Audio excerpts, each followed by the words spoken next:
Hey guys, welcome back to a new video. I'm Stephanie West. I'm a licensed counselor here in the state of Michigan. I want to use the analogy of a triathlon. So in a triathlon, there are three different pieces to it being a complete event, one of which is the swimming, one of which is the biking, and one of which is the running. Now, I use this analogy with clients when I have clients in front of me who are lamenting that certain people in their lives don't do things the exact way that my client may or may not want. Now, that might sound like a little kind of an abrupt conversation, or a little bit of a maybe even an antagonistic conversation. But the reality is, anyone who's coming to seek therapy, as much as we might want to influence or change the people in our lives, it just doesn't work. The impetus really is on the person in the room to try new things and to wrestle things out. That's where the change happens. And so what will happen is a client will come in and say, you know, I'm the one who always has to plan the dates. I'm the one who always has to do the dishes. I'm the one that always has to, kind of organize our lives. I have to create the calendars. And the list goes on and on about how wronged the client feels.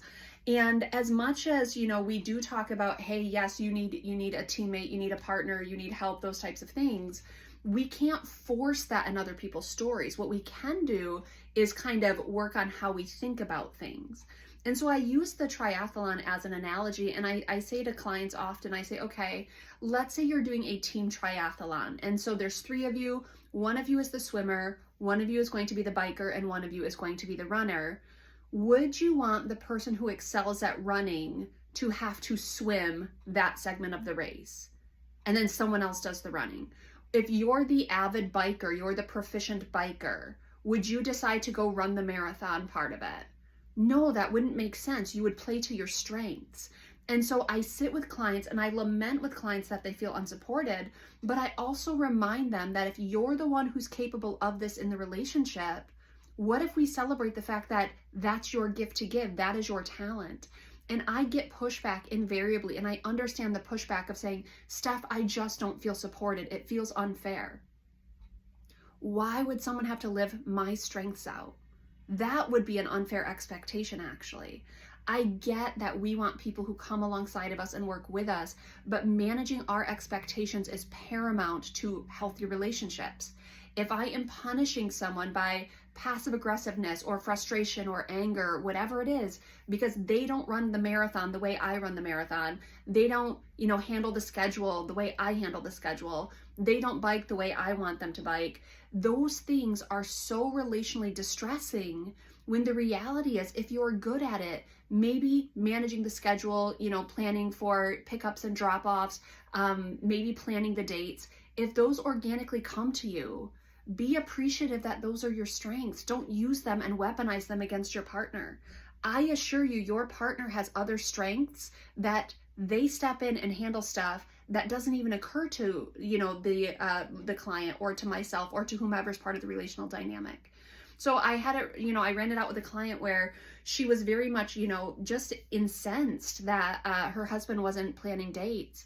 And I very, very firmly pushed back, and with as much gentleness as possible, I said, when's the last time you changed the oil? And she was just kind of like, oh, that feels unfair. And I said, I know it feels unfair, but to pretend he doesn't contribute is a misrepresentation of what's going on here. He is handling the running part of the race and you're handling the swimming, but you're saying to him, I want you to be good at the swimming too. That is an unfair expectation. Now, is there room for someone to come alongside of you and support you? Absolutely. But if you're good at something and then you use that to resent other people for not being good at it too, that is your distress to manage. That is your expectations to manage.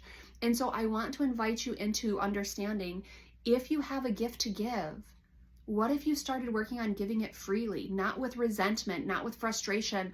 Maybe there's some grief involved of saying, man, I don't like that, I feel unsupported.